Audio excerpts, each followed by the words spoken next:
Hey guys, it's TK1138, and thanks for joining me for the Endwar 2018 Roadcast. You'll be listening to this on Thursday, June 21st. It's the day a lot of us who have to travel a long way for Endwar will be on the road. I know by the time this comes out, I will be on the road. So thanks for tuning in. It's going to be kind of a podcast style thing. There won't be any graphics or animations or anything. It's just going to be me talking about the event. Because as of Monday, we had over like 680 registered people. And from the incoming information from the registration thing, the moderators have told me like we're looking at about 40% are new to HvZ in general. So this is going to be kind of a quick HvZ primer. It's not going to focus so much on packing because at this point it's a little bit late in the game to be changing up your packing. But it's going to cover gameplay, mechanics, stuff like that. It's also going to have stuff specific to HvZ Endwar in Athens for those of you who have played HvZ in other locations. And it's going to have some information for veteran players who were at Endwar last year about the up-and-coming game, including some exclusive information about some game mechanics that hasn't been announced yet. So I definitely recommend staying tuned. Plus, the radio stations between Atlanta and Athens suck anyway, so I'd rather listen to this than listen to all those stations. I guess if you have, Sirius or whatever, it's not that big of a deal. Or Pandora, but, whatever. So you get to listen to me for a minute. So we're probably looking at about 700 people registered altogether. And with 40% of them being new to HvZ, that's a pretty good ratio, to be quite honest. So I'm gonna cover the basics. HvZ is a game of tag, played with Nerf blasters. But since you're coming to Endwar, you should probably already know about that. But when I say Nerf blasters, that's not actually a requisite. It's a game of tag. There are campuses that don't allow blasters, and they use thrown socks. And some of you are probably chuckling right now, but for real, you don't understand what a good sock ninja is until you see one, and then you're like, I know Kung Fu. Yeah, it's a great sock ninja, man. We're going to come to them. But these sock ninjas aren't really to be trifled with because, like, if you're going to an event like HvZ Endwar, which is like this big invitational, and you're bringing nothing but socks, it's pretty well understood that they know what they're doing, and you should probably take notes. And keep one of them close because they're great in close range.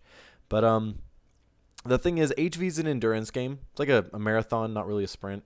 So you probably won't play it the same way you play a normal Nerf war. Like if you play in a club or your neighborhood or your house or whatever. HvZ is very different. And it affects everything from like your gear, your blaster, your play style. All those things matter. And like for me, I'd take a reliable, dependable blaster like that I'm really, really familiar with over anything else. Truly, I consider that key. I'd take a blaster I'm really familiar with to HvZ before I'd take a new one, even if that new blaster did a whole bunch of stuff my current one doesn't, just because of reliability. Same with my gear. If it's untested, I'm leaving it at home. I've got stuff I want to try out, but I'm not going to try it at Endwar because really running from a horde of zombies is not the time to learn that it's not well secured, or it chafes, or it falls off and I lose stuff. So, one thing we've seen in HvZ, because I ran an HvZ for a while as well, is that a lot of new players are kind of like tempted to overload, especially with the number of blasters they bring. Like, don't make that mistake, guys. You likely won't have the time or attention to like pull anything but like one, maybe two blasters. And every year we get people who show up with like 6 or 7 blasters on their gear, and it just... yeah, it's not a terribly good idea because you're going to have to run around with that, and every time you swap weapons, it's a liability. Keeping it small and reliable is certainly important because like every blaster has the inherent ability to fail, and likely going to fail at the worst possible time. So the more blasters you carry, the more often, or the more likely you are to have something fail somewhere.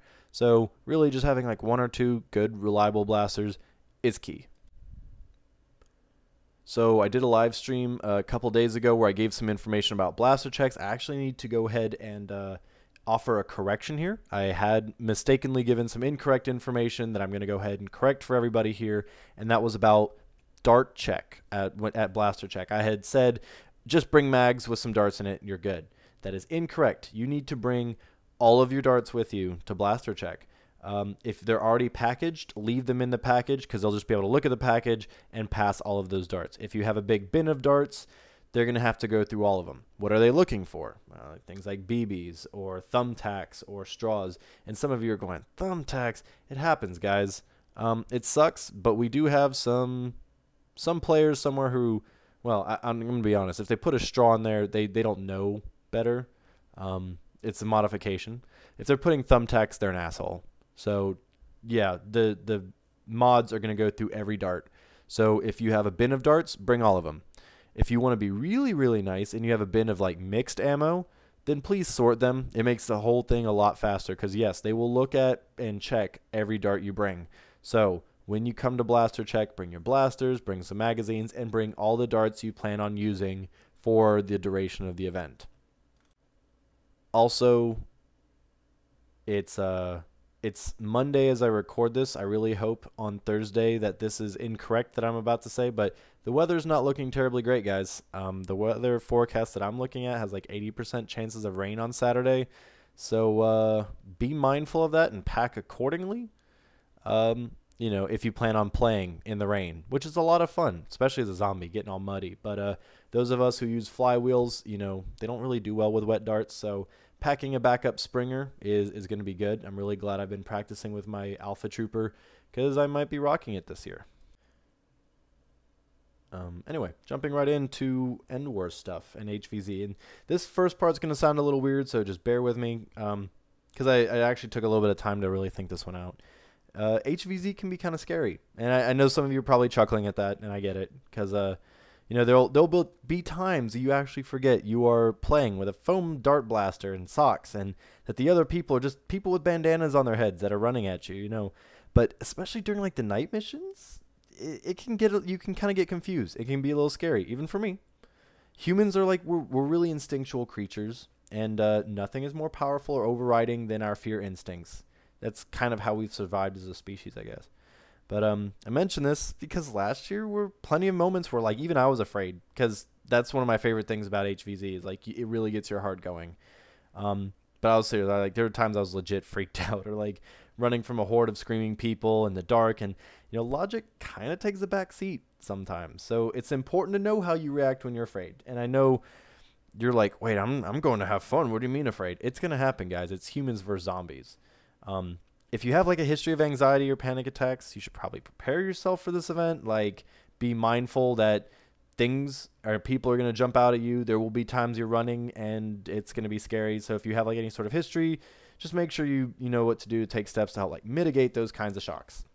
But honestly, even if you don't have a history of that sort of thing, like it's still important to be mindful. Like really, like last year, dude, I say dude as if I'm talking to you guys, but you're all my dudes. But yeah, last year, like, we had somebody run into traffic at a dead sprint. No hesitation, no stopping, just ran right into the road, running from zombies. Now, you got to think for a second here, all right? They're putting themselves in, like, a literal and real danger to avoid a manufactured danger. Literally, it's just a guy with a bandana screaming. But they ran into traffic. There could have been a car. And I think that's a perfect example of, like, your animal brain kicking in. I mean, logically, we know that these are just other people who are chasing after us, but like you're willing to run into traffic. I mean, people ran over each other last year, jumped over stuff or jumped off of stuff that they probably normally wouldn't to get a tag or to avoid a tag. So I guess it's kind of important to keep perspective and to keep your wits about you. So let's all go home safe this year, right? So you're going to figure this out relatively quick. These aren't in any sort of particular order. They're just kind of as they came to me. Some of you who follow me on Facebook will have seen a version of this list. I've kind of added on it for this video. But so point 2, hydrate. Hydrate. If you think you've drank enough, you have not. Go back and drink some more. Also, I'm going to go ahead and throw sunscreen in here as well, just because it's about heat and heat mitigation. Like, I brought some small cans. I got them at Walmart. They're like $2, but they fit in my gear. So I can keep them with me. I can reapply it throughout the day. And that's really important. Don't forget it, guys. Especially if those of you wearing tactical gear, you don't want something rubbing on a sunburn. Because, like, you forget your sunscreen, and 12 hours in the Athens sun it'll make you pretty sorry. Like, I'd be interested to see you trying to run Sunday with skin that feels like a hot drum of pain. Or, you know, you could just wear sunscreen. And don't discover the fresh hell that is that scenario I've just described. Sunburns and tactical gear do not go terribly well together. So it's also, with sun, I'm going to go ahead and mention to dress yourself appropriately. You'll be outside in June for the entire day, throughout the hottest portions of the day, and likely running as if your life depended on it. So, you know, dress accordingly. I mean, if you want to dress up in cool gear or like cosplay, there's a couple people who want to. You can do that for FoamCon, but I definitely recommend practical for HvZ. Point 3, in a completely different direction, but it's my podcast and you're listening to me, so I'm going to do what I want. The insides of buildings are safe zones for HvZ Endwar. So if you get hot or tired and you need to sit down, I definitely recommend doing that inside. You know, you're not going to get tagged in there. I know last year we spent like 20 minutes inside the, I don't know, it's like a student union. It's where we had FoamCon last year. It's not where we're having it this year, but we spent like 20 minutes just drinking, going to the bathroom, relaxing. You know, as long as you're inside, you're safe. So there are a few open doors you'll find around campus, like the Student Union or Morton Hall. I think we found like a library or something last year, or like the Athletic Center. You know, you can go into those. Now, there are rules governing play and interaction near doorways. They will be explained to you during the safety briefing, but basically, like, you have a couple of seconds. I think last year was like 3 to 5 seconds when you come out of a door before you're back in play. That's both for humans and zombies. So, like, as a human, you can't stand in a building and hold the door open and, like, shoot zombies because you're not in play. But at the same time, you can't, like, as a zombie, stand right outside the door and, like, jump somebody as they're coming out. They're safe for a couple of seconds. This mechanic it's actually pretty important. It's for safety. Going back to that whole fear instinct thing, you know, we don't want people getting their limbs indoors when people are trying to slam it shut. But it also avoids like sticky game mechanic situations where people are like trying to shoot out of doors or out of windows or trying to do a drive-by. There's always one guy who says they're going to do it. So it's for the best. But it's also a good thing to remember, like, as a human or as a zombie, if you need to take a break. Point 4. Don't bring gear you are not ready to carry for 12 hours. I mean that, like, literally. I mean, you can leave your stuff in the staging area. I think there's going to be a couple different briefing rooms or something, but those aren't locked. So, and people come and go. There's no guarantee it'll be there when you get back. And now, granted, you could leave it in your car, especially this year as they have, like, the Morton parking lot, and Morton being the HQ. You know, you can leave stuff in there, but then you got something else to keep up with. And I mean that, like, Mission 3 last year, guys. Like, I packed a flashlight for Endwar. Do you know where it was when I needed it? It was in the van. Yeah. I still stand by the fact that I probably would have survived the mission if I had seen the zombie that ended up tagging me, but I didn't because I didn't have a flashlight because it was in my van. Not helpful. So carry your stuff. Prepare yourself to carry it for a long time. You might get an opportunity to, like, drop stuff off, but don't count on it.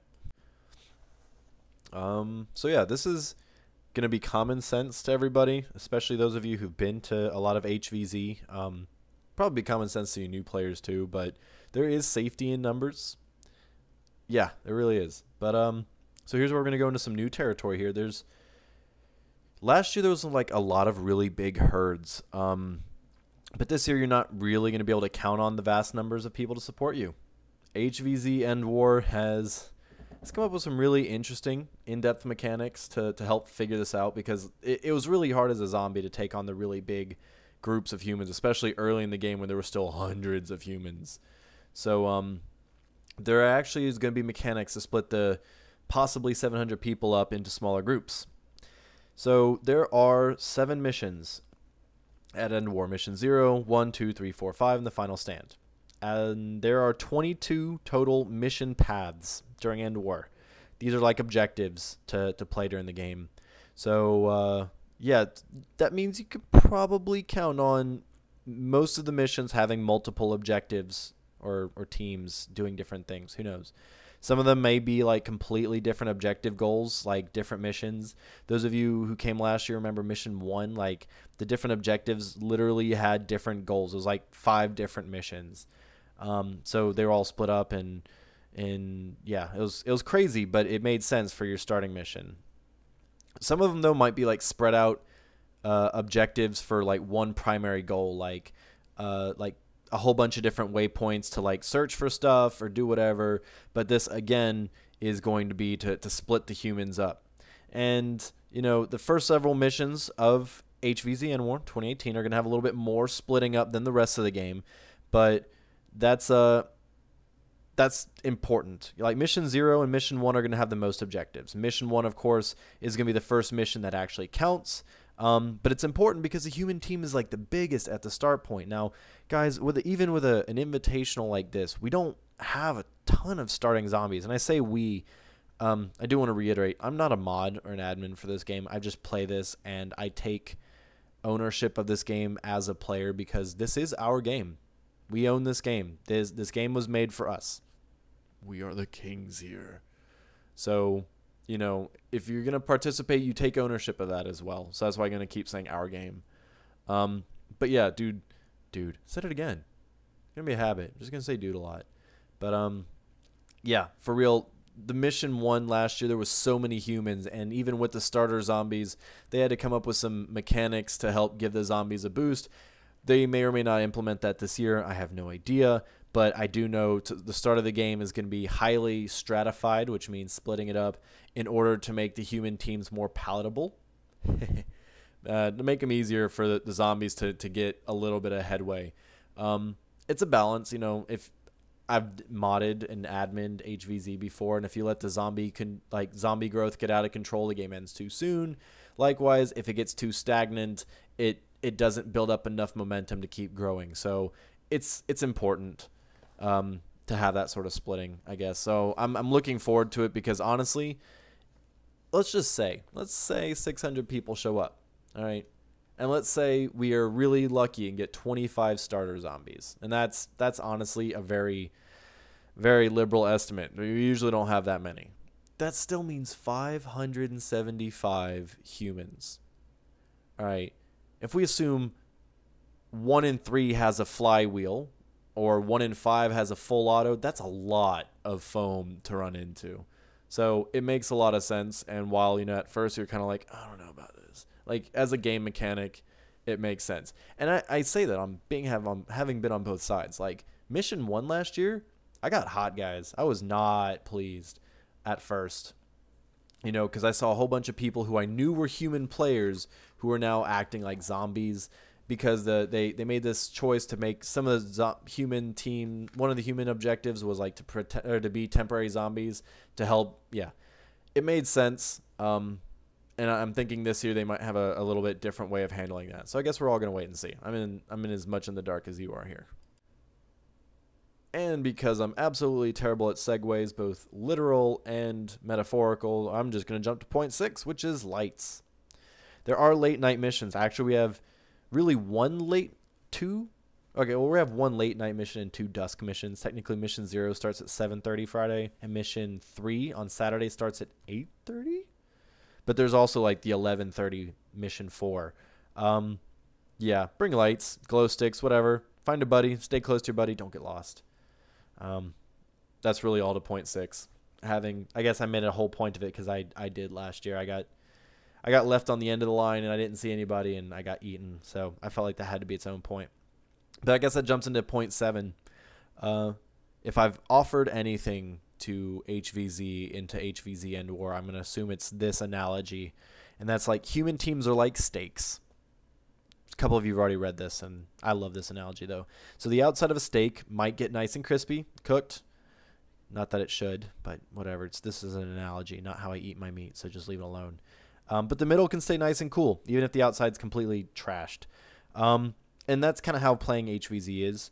I like to play the outside. It makes great action footage for my YouTube channel, but it definitely was the underlying reason why I died in Mission 3 last year, because I was on the very end of the line for the entire mission. You can go back and watch my Mission 3 coverage here, and I'm literally firing almost the entire mission or running. Meanwhile, you can watch other people's Mission 3, and it really wasn't that bad. It was kind of a casual walk, nice evening stroll. That was not the case for me. So, but I mean, play how you want to play. I'm shooting for medium well this year. You know, I think while that's not how I would eat my steak, that's kind of how I would want to be as a steak. So I'm going to place close to the edge. I want to be able to engage people, but like I don't want to be like right there on the edge again. Actually, Crow, who were at this time when you're listening to this, we're on our way to pick him up at the airport. Him and Big Al and Big Aiden from Scotland are flying in for this game, and Crow's been given the task to keep me from doing stupid stuff. So there's a strap on the back of my gear, and he will grab me by it and pull me back towards the middle if I start getting too far out. But it's a hell of a ride on the edge, but just play how you want. So I guess this next point I call point 8, but really if I could make this point 1 or point 0, or if I could just make the whole first 3 things I say just a repeat of this, this is definitely what I would say for new and veteran players alike is arguably the most important thing I'm going to say today. And that is being tagged is not the end of the game. It really is. It's just the beginning. And it's honestly the beginning of a lot of the fun part. If you get tagged out, go drop your gear and get ready to run. Because like being a zombie is amazing and it's a lot of fun. I had probably more fun as a zombie than a human last year. And I'm a prepper, guys. I'm a nerfer. I have tons of gear. I spent countless hours thinking about and planning and testing my gear. And then I died. But I had so much fun last year as a zombie in Mission 5 in The Last Stand. Like, it's easy to feel disappointed at first. And I did. I definitely did. I'd lie to you if I said I wasn't disappointed. But don't let it last. Like, I put my stuff down and I went and I was the best zombie I could be. And you should too. Take your gear, put it down, lock it up, do whatever, and then just go play the hell out of a zombie. Like, it was a ton of fun. Like, I spent so much time thinking about my gear and testing it and optimizing it. And it was really freeing to just, like, stop. Like, I'm a diehard nerfer. And it was actually a lot easier to put down the blaster, put down the mags, put down the gear, and just play.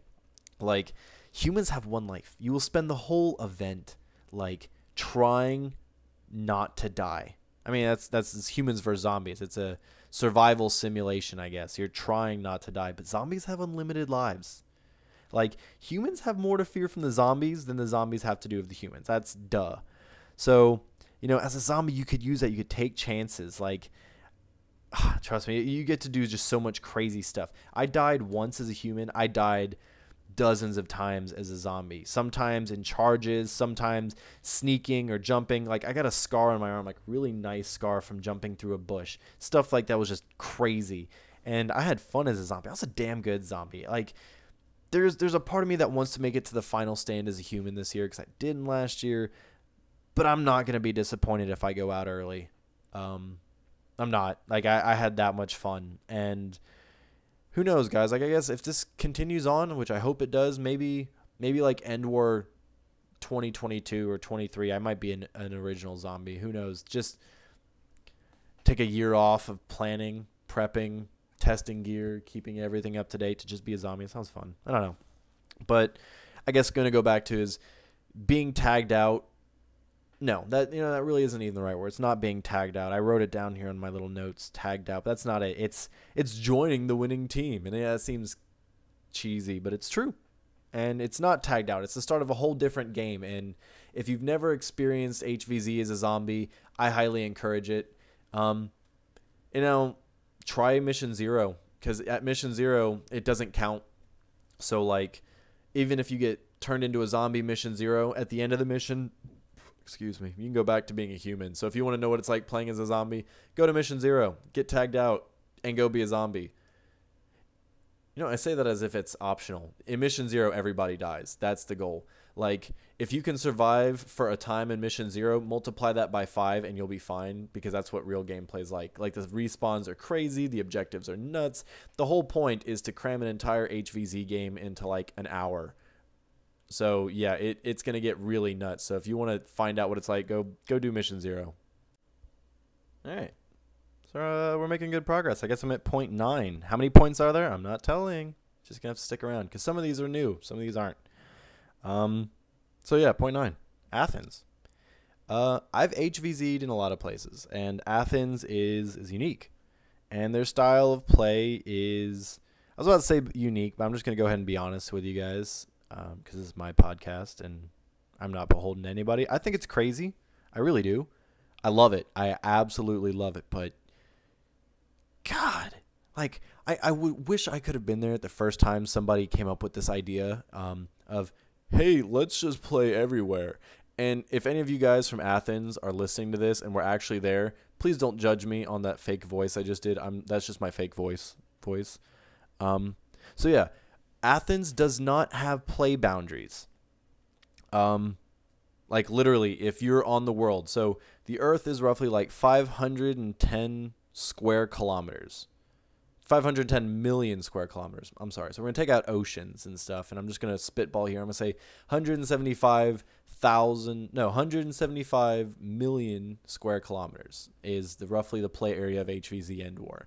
Now, of course, we're going to be realistic. If you're in Ohio, if you're in Athens especially, you have your bandana on, you are in play. And it seems crazy, but like, dude, your hotel parking lot or like a gas station or Outback Steakhouse, whatever, if you have your bandana on, you are in play. Now, granted, if you're eating a bloomin' onion at Outback Steakhouse inside, you're not in play. But should you, after eating that fudge-filled brownie, decide to walk back to your car, you are now in play and can be tagged if a zombie happens to be there. Like, last year, we stopped to get ice on the way to campus on Saturday, and we, like, deployed out of our big panel van like a SWAT team. Like, two of us were at the back door, and the back door's open, and we jump out, and we secure the area, and the side door's open, and we all come out, and like, one of us is standing in front of the van, and one of us is standing in front of the gas station while our teammates go in and get ice. And I kept waiting for the cops to come. I really did. Like, I walked into a Burger King, guys, with a strife holstered to my thigh and mag holders, and there was a whole bunch of us, and no one bat an eye. I guess they've just been so used to this in Athens that it's not weird to them. And, like, playing on Mission 1 and Mission 3, we walked through downtown. Like, dude, again, I'm just going to stop acknowledging it. Whatever, you guys are all dudes. But, like, we walked in front of a Buffalo Wild Wings during business hours playing HvZ. You can watch my Mission 3 Part 1 footage, and, like, there's a whole bunch of dude bros with, like, cell phones out, like, going, oh, my God, look at this, guys. Whoa. That was a horrible dude bro. I'm sorry. I've never been a dude bro, so I'm not really great at that. But it's nuts. Like, I remember being in college as a freshman or a sophomore going, what if we could play this, like, in a city, guys, instead of, like, in a parking deck. In retrospect, a parking deck was a lot of fun, but still, you can do that in Athens. You're literally going to be in places you're like, are we going to be in trouble for being here? No, that's just Athens. That said, don't be an idiot. Don't try shooting people who aren't in play. Don't level your blaster at anybody not in play. Don't be dumb. Like, I don't know how Athens is still doing this. Like, I imagine just the sheer probability that somebody would have done terribly stupid stuff already, but hey, they're still doing it. Happy hunting to them, because, like, it's crazy. So, as a human, you want to be mindful of these sorts of things. Like, we cleared the exits coming out of our hotel, going to the car. We went buddy system everywhere because, we're tryhards. We like to keep the bandana on all the time because it's more fun that way. I'm actually a little sad that we're at an Airbnb outside of town this year because there was something kind of fun about being a human and having to, like, oh, I got to go get my phone charger out of the car. I need a buddy. Let's go. And as a human, you don't want to get tagged out that way. You really don't. As a zombie, though, happy hunting. Bobo Lolo probably isn't listening to this because I don't think Bobo Lolo's ever listened to anything I've said. And that's because him and I are admins of the SCNC, so I can, together, along with 7 others, so I can attest I know he doesn't listen to me. So, whatever, I can say this. He got out in the parking lot last year. He got tagged out in the parking lot. You don't want to be Bobo Lolo. See, watch. He's actually going to listen to this now, and he's just going to be like, I resent that. Okay. Sure, buddy. Yeah, don't get tagged out that way. But as a zombie, it does give you some interesting opportunities if you like to fly solo, so you can give it a shot. Point 10. I guess it's because it's 9:23 in the evening, and I'm hungry, and I haven't eaten dinner yet, so I'm going to mention this one, snacks. Snacks. Seriously, though. Like, there are meal breaks. It's actually kind of nice that they put meal breaks in, and they're actually sizable meal breaks. I don't know. I kind of like the not having breaks, but again, going back to the try hard. But bring snacks. You do stupid stuff when you're hungry. If that's Snickers commercials, if any of you saw those, they're dumb, but they were right. You're not you when you're hungry, and you're more likely to do stupid mistakes. I've got like a box and a half of Cliff Bars in my loadout. But you know, like the student union has vending machines. You should be able to get stuff there. There's a couple places to eat. But like, if you're one of those people who gets hangry or gets like turns into like almost a literal zombie when you're hungry, bring snacks. Don't die because you're hungry. Okay, so we're at point that was point 10. Now we're at point 11, which actually this is a good one, and that is suspect everything. I'm gonna say it again. Everything.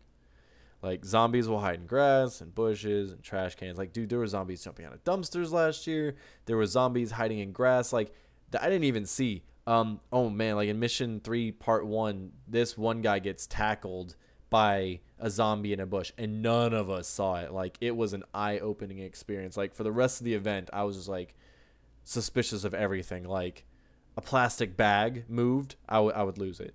But yeah, they'll be in trees, bushes, grass, trash cans. I am looking forward to seeing it. You know, I'm hoping there's nobody dumb to hide in a tree and jump out of a tree on a human. That would not be good and be unsafe, so don't do that. But, you know, especially like so I have an HvZ background, and then I moved to playing Nerf, like against other Nerfers. So I learned, like, you know, you play with cover. You naturally, as a Nerfer shooting at another Nerfer, want to seek cover. That's just normal. You know, you don't want to get shot. But like when you're playing HvZ, you kind of don't want to do that because zombies aren't shooting at you. So really staying close to cover, like especially unchecked cover, it helps them more than it helps you as a human. Like, I'm not going to run up on any bush that there aren't already humans on the other side of. Like, I'm going to check corners. You know, you assume around every corner there's a person. Whether if you're a human, it's a zombie, or if you're a zombie, it's a human.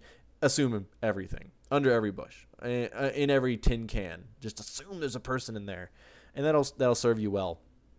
Because literally they jumping out of trash cans, man.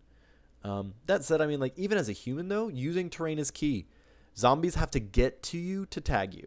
So you can make it harder for them, like staying uphill, or like keeping checked barriers between you so the zombies have to either go up or through or around, and that gives you more time to shoot at them, you know, and you can pick them off. Using cover is important. Just standing there in the middle of a field, sure, you got clean lines of sight, but you've only got eyes in the front of your head. So just be mindful of that, you know. Zombies, you know, charges through big open terrain against full auto blasters and lots of fires. It's a great scare tactic, you know. It gets everyone focused one direction, but truthfully, since the invention of like the strife, that's kind of gone downhill a little bit. So it's really those sneak attacks. HvZ is like it's as much a psychological game as it is a physical one, and so having psychological warfare on the humans is important. Never stop trying to scare them. Never stop jumping out of anything, you know, because then they'll start checking everything, and it's fun. You know, as a zombie, you have unlimited lives. You are Legion. Meanwhile, the humans are going to guard their precious life carefully. So, you know, use that to your advantage. What was that, point 11? I think it was point 11. So I guess we're at 12. Okay, 12. So this one is more of a personal perspective on it. And I'm going to say very specifically, this is my personal perspective. I have been playing HvZ since 2007, or no, 2008. So there's a little bit of experience behind this. This is my second Endwar. Here we go. So if you were carrying more than 2 blasters, ask yourself why. What purpose does each one do for you? Now, from last year at HvZ Endwar, there were no specials like in a lot of HvZ games that are only broken by certain types of ammo. Like mega rounds are no different than normal rounds. There was a couple things you had to throw socks at, I think, but like a tank isn't going to be killed by a mega or demolish a rocket. So carrying them is kind of pointless for HvZ Endwar. So with that in mind, if you're carrying more than 2 blasters, ask why. What function does it serve?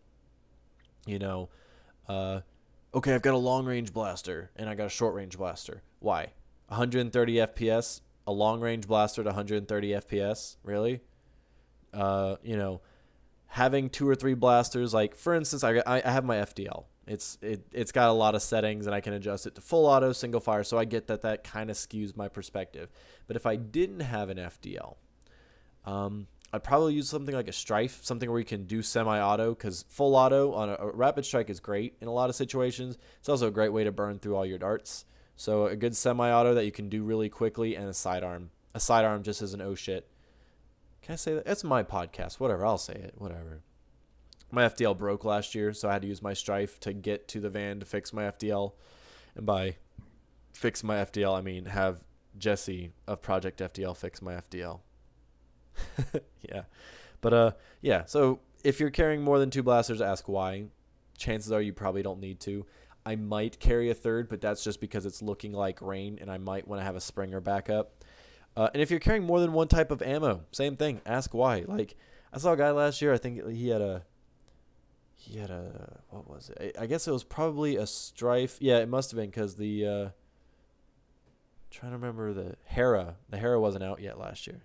So I think he had a Strife, and he had like a no, Kronos went out. I guess it was an Apollo, and he had a Boomco pistol. That's 3 types of ammo, and why? They're not cross-compatible. Like, cross-compatible is good, especially if there's no inherent advantage to having multiple ammo types. Don't. It makes your life so much easier. But again, I preface, I guess it's not really a preface because I'm saying it afterwards, but that's all my personal opinion. If you like to carry 8 or 9 blasters, cool. If this is your first HvZ, I do urge you to heed my advice a little bit here. It's not a video game. There are no press or hold triangle to swap weapons, or hold square. So I've been playing Mass Effect Andromeda, which I'm gonna be honest here, I don't believe it. I don't believe it got nearly as good of reviews as it should. I'm enjoying it, but either way, if you've played any video games where you can weapon swap on a hotkey, that's not real life.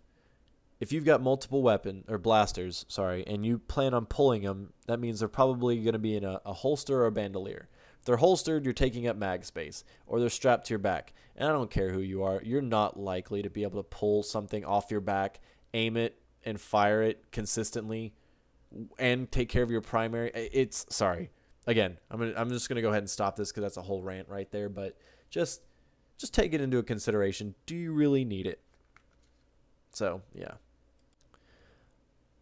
Okay, so that puts us at 13, and it's called Socks. I wrote Socks. Why did I write Socks? Right. So as a zombie, nothing was really more of a pain in the butt than a nemesis, except a good sock ninja. I know I mentioned sock ninjas earlier. Again, and last year there was like an entire team from some school, and I'm sorry if you were from that school. I'm just saying some school. I just literally can't remember. They were all sock ninjas, and they were scary good. And as a zombie, oh my god, they were annoying because they're great. They're a great close defense tool. Like, I have an ammo pouch out of them. I watched a sock ninja like throw socks in 2 different directions and hit 2 different zombies or 3 different zombies last year, and I thought that was so cool. So I've been practicing. I'm carrying socks this year just because, like, if I'm in an oh crap situation, I'm probably just gonna try to chuck some socks. We're gonna hope. You know, I know it's a little bit late in the game to practice, but just learning how to practice, like, with your offhand, like if you're holding your primary, throwing socks, it's good. And shooting with the other also makes you feel really cool. Like, I made a lot of zombie tags last year, guys. Like, I did pretty well for myself, but, you know, like, especially like coming at humans from the side who are like engaging the main horde. And like, I remember this one time, like, there was a whole bunch of zombies. It was probably mission 5, and they were all running at these humans. And I just ran in on the side, and I thought I had this guy dead to rights. He didn't even look at me, guys, and he threw socks at me. He didn't even look at me. Like, he kept aiming forward and shooting, and he just, like, offhand threw it like Salt Bay, just threw socks and got me. And ever since I saw that, I'm like, I'm never really going to underestimate socks again. So, I guess I'm going to go ahead and jump in and make point 14, which is also called Socks. But those are for your feet. Like, don't get hobbled halfway through the event because you wore wet, sweaty socks all day. Treat your feet. You're going to be on them all weekend, so be nice to them. Okay? So I know I said earlier, like, if I could say something 3 times, it would be, like, getting eaten is not the worst thing to happen. In some cases, it can be the best thing, and it's just a lot of fun overall. But I guess if I was going to repeat something else, it would be a good sportsman. As a zombie, if you get tagged, take it. I mean, you got unlimited lives. What does it matter? And I mean, it really does. If you get tagged as a zombie, just take it. Again, I'm saying this, I know I'm just repeating myself, but you literally have unlimited lives.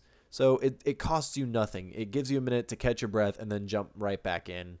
I don't know. I didn't make any tags last year that I felt were illegitimate, but I imagine if I had, I probably would have felt not as successful. It probably wouldn't have felt as good, but I guess I'm digressing here. But if you're as a zombie, take your tags, and inevitably, and it will happen as a human, if you get tagged, you should take that as well.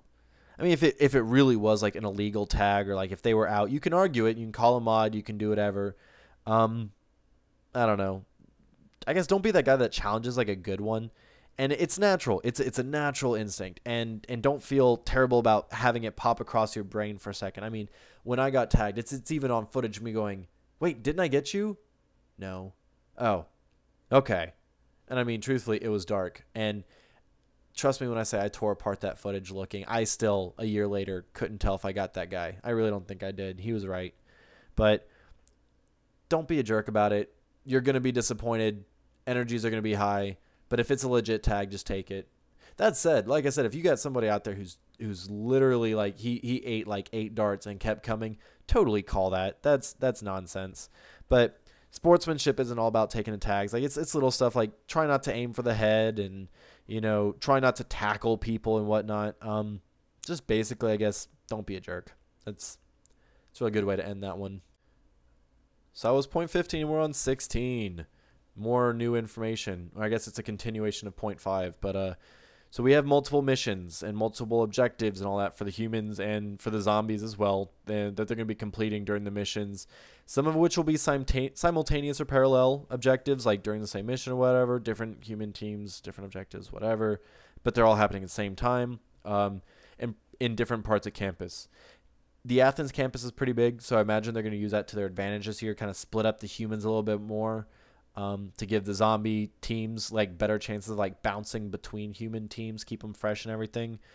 So this really does, though, more importantly, mean more than ever, it will be so vital to pay attention during the briefings, guys. And yes, I'm saying briefings plural because there could be potentially 700 of you, and the largest meeting room that they have available is 400. Doesn't take a whole bunch of math to figure out why this is going to be a problem. So not only is this multiple objective thing going to like help out with keeping the game flow going without introducing like really disruptive sort of mechanics necessary to push a game, but it's also going to make sure that everybody can get the briefings and hear what's going on instead of trying to cram 700 people in a 400 person room. So the way this is going to kind of work is this is what was communicated to me by Anna, the head admin, is when you report to Morton Hall before the mission briefings, you're going to find like some information posted about the various mission objectives or what have you for that mission. And these objectives will probably be tagged with some sort of color. I think like a colored ticket. So it's going to be like objective red, objective blue, objective yellow, whatever. Or for Drac, objective gray, and objective gray. I can make that joke because I'm also colorblind. We can make those jokes about ourselves. But anyway, so those colors will probably coincide with specific briefing rooms. So that way you're going to go to that briefing room and hear about that objective. All the briefings are going to be pre-recorded and stuff so that everybody gets the same information. There's going to be, probably some music stuff because it's Disney. There's going to be skits because that's part of HvZ. So all of you tryhards who go, I wish they would take this seriously. It's HvZ. Go play paintball or airsoft. It's HvZ. We're going to be silly. So yeah. And then there's going to be the briefing, but then there's going to be like the actual explanations and everything. So having multiple rooms is going to be important. It also means communicating with like your squads, your team, your club, whoever you're going with, or even if you're solo, communication is going to be key because you're going to want to make sure all of your team goes to like the same objective. Imagine that'd be kind of like, oh, where are you? I'm in green. Oh, crap, I'm in blue. Yeah, whatever. The mission objectives are not assigned. So you can go whichever one you want, you or your team, wherever. You guys can pick which one you want to go to. You can spread out if you want to. No one's assigned to any specific objective. But, so yeah, make sure you're definitely paying attention to those and to be able to coordinate. 17. Stay out of bound area. Out of bound areas. I'm sure I probably could have figured out a better way to word that. Probably gonna hit me like as I'm listening to this on Thursday, like, oh, I should have said this, but whatever. So last year, like, out of bounds stuff was like there's the police station, there's the big golf course that takes up like the whole southern part of the campus by the river, the university president's yard. So I'm going to go ahead, and even though they didn't specify it last year, I'm going to also assume that means his house. Like, probably don't go into people's house, especially the president. So private property is probably just best to stay off of that. Okay, so, I mean, obviously you're not going to go enter somebody's house. Duh. But, like, I don't know. Like, I don't know what you people are thinking. Like, maybe, like, if you're in a parking lot and you see someone's pickup truck, don't, like, hide in the bed of somebody else's truck. That seems bad. That's private property. So just go ahead and like put that under the whole private property umbrella. You'll learn about whatever areas are out of bounds. There was also like some parking deck last year. I can't remember. I'm sure all the Athens people are like, it's blah, blah, blah, TK, duh. Well, you know, that's why I got to go to the safety briefings. You got to go to the safety briefings. Everybody goes to the safety briefings. It's what all the cool kids do. That brings us to 18. Again, the number system. I don't even know why I'm saying the numbers. These aren't in any sort of order. The biggest thing you're really going to take away from HvZ Endwar is your memories and the fun time you may have. I say may. I can't guarantee you're going to have fun because that's actually up to you, the player. The mods will put on a hell of a game. They did last year. I'm pretty confident they're going to do it this year, especially, you know, they've been building this for a year now, guys. Last time they did this was like 3 months prep, and they put on a national event. So I'm pretty stoked about this. But, you know, there's that whole American expression, you can bring a horse to water, but you can't make it dance. Yeah, so it can't make you dance. And yes, I know, it's you can bring a horse to water, but you can't make it drink. But that's about Endwar. If you go and want to have fun, you will. If you go and don't want to have fun, you won't. Also seems like a horrible waste of time and probably money to go to Endwar to not have fun. But that's on you. Play how you want to. So, you know, so long as it's safe and within like the game rules, then do it. You don't even have to play the missions if you don't want to. If you just like scavenger hunts and want to go play dossiers, go do that. Meanwhile, if you just want to go like balls out, go for it. And it's 2018. Real balls, not real balls. I don't know why I'm talking about this. I guess it's 9:42 at night. But you do you, fam. There is no one way to play HvZ except your way. So play it however you want to. Just be safe. 19. This is a game-specific one. And I mean, like, not Endwar specific, but HvZ specific. Your bandana is what makes you a player.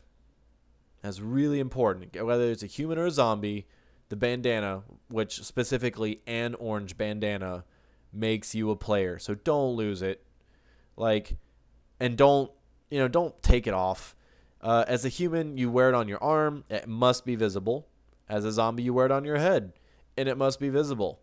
So this does occasionally happen. It's nobody's favorite, but like cheating by intentionally obscuring or misflagging is a really crappy move. It's also a punishable offense, but I'm not an admin, so I don't know what that punishment is. I hope it's flogging. I really hope it's a flogging because that's so annoying.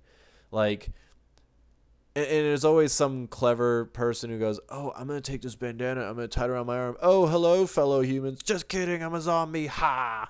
That's no. Because let's be honest, and I know we're breaking that immersion wall between like role play and real life, but if you were really a zombie, you wouldn't be able to do that. I mean, not even like a 28 days later zombie, which I don't think really counts as a zombie. I think that's just an infected. I don't think they were undead. I really don't. I mean, like, Dawn of the Dead is clearly dead. It's in the name. Shaun of the Dead, again, dead's in the name. But 28 days, 28 weeks later, I think they were just infected because they did inevitably die. That's right. They starved to death and died. So, all right, I guess I digress here. But, yeah, don't misflag. Don't intentionally obscure it. If somebody says, hey, man, I can't really see your flag, just fix it. I don't think that needs any more explanation. So I'm going to start off by saying that I am legally required by law to say this. Legally required by law. No, I'm just kidding. I'm not. This is just an important one, I guess. It's like the mod word on stuff is final. It's literally their job to arbitrate and handle issues.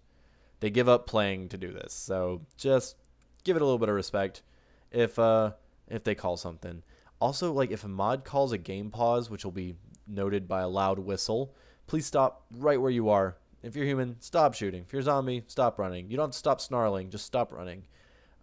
You probably won't even know what's going on. You may not see why the mod stopped. And you can go, hey, what's going on? Doesn't matter. Just stop. This could be done for all sorts of reasons. Someone might have gotten hurt. There might have been a change to the game or the game area. Like last year, we had like a golf cart drive like up this road that the whole human team was on. Everything had to stop. This got to go through. One time we played through like a wedding was starting up. I mean, there's all sorts of crazy stuff. So if you hear a whistle, just stop and hold still. And then you'll hear another whistle, and they'll get everybody back in the game. But it's just for everybody's safety. Ooh, all right, we're closing in on the end, guys. Coming up on an hour or two. So here we go. Listen to the briefings. Listen to the songs. Listen to the skits. Listen to the briefings. Listen to everything. Because they probably are going to put information in all of them. You should not pick and choose what part of the briefings to listen to, or you'll never know you even missed something until it's too late. And you'll get yourself eaten, or someone else eaten. And I swear to God, guys, if one of you gets me killed because you didn't know about something because you were talking, I will literally stalk you as a zombie. Well, no, you'd be a zombie too. Well, I'll just say I'll be mad. Honestly, last year, a lot of people were eaten, especially by like the specials, because they didn't understand certain like game mechanics or special abilities or whatever. This could be avoided. This is also really why you need to listen. Like, it's also, not just listen. It's also why I need to shut up and not talk. Like, all right, let's assume again that we have 700 people here. No, you know what? Let's assume we have 600 people. All right. If even 10% of you folks are talking, that's still 60 people. That's 60 people actively hurting the human chances of survival. And I'm going to be frank with you guys here, especially from last year. The odds of human survival aren't terribly good to begin with. Okay? HvZ is not the Buzz Lightyear ride at Disney. It's not the one where you get in your little car and you get your little blaster and you shoot Zergs, aliens, and all the riders come out on the other side laughing and ha ha ha. This game is designed to grind and mash and split and ultimately destroy the humans. Okay? Oh my God, the mods are actively trying to kill the human team. Well, yes. Yes, they are. That's their job. It's not HvZ, humans and zombies. It's HvZ, humans versus zombies.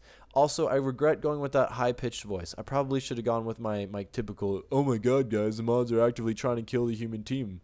Yes. And everyone says it every year. There's always someone going, wow, they're just trying to kill us. Yes. Again, it's the point. There's no... I mean, it's called the final stand. It's not called the sorta stand. There has to be humans versus zombies. So, if you go into this with the idea that the mods are on your team, well, you'll figure it out. The mods are there for the game. You are chaff. You are a function of the game. Yeah, I mean, I guess I'm almost done. I did have point 22. There we go. So, there's no telling what the mods have in store for us this year. Granted, they told me a little bit because I asked them, like, all right, I'm going to do this. Is there anything else I can tell them? And they were really cool, and they gave me this little information about the whole multiple objectives and that people are going to be splitting up, which I am personally really grateful to hear because, just assuming, oh, I'm just going to go with the rest of the humans. Well, I'm glad my team and the rest of the Southeast Nerf Club took time to get radios and coordinate stuff because that's going to help. But other than that, there's really no way to know what's going to happen. That's kind of exciting. That's why I'm really glad the mod team keeps it kind of close. But really, if you follow like the basics, have a reliable blaster, have tested and comfortable gear, have plenty of water and ammo, that kind of stuff is going to pay off. Preparation pays.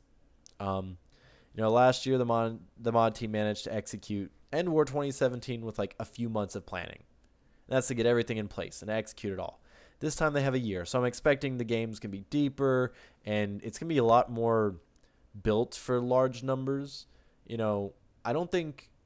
I'm pretty sure Athens was not prepared for nearly the turnout they had. This year, they're probably ready. So I know I'm going to be keeping a closer eye on like my team, my teammates, my friends, especially my ammo, because I have a feeling I'm going to need it this year. It's there's a lot gonna happen, guys. It's gonna be a terrific event. I'm really excited. I appreciate you sticking and listening to this. Um, it's I did this as a podcast because I know I'm so busy that I wouldn't have time to listen or watch an hour-long video during my prep sequence or my prep cycle to get ready for this event. But what better time to have a captive audience than all of these people stuck in planes, trains, buses, whatever, on their way to Athens? You are my captive audience, and I figured my chances of you actually listening to all this were better if you were traveling. So, if you're going to be here at FoamCon, definitely come check me out. I'll be bouncing between the Project FDL booth and the Atomic Ion Rush field. It's going to rain, I think, so we'll see how that goes. But I'll still be there, rain or shine, because that's how the SCNC does. But come say hi. I appreciate it, and I appreciate you guys all tuning in. Definitely recommend you follow the Endwar Games update group for like active updates on the game as the weekend goes on. If you have like fun things you want to post, you can do that on like the HvZ Endwar event thing. But the games updates simply gonna be updates. So they definitely look like they're gonna put a lot more work into communication. So other than that, guys, stay safe, stay hydrated, stay alive, and I will see you in Athens tomorrow. TK out.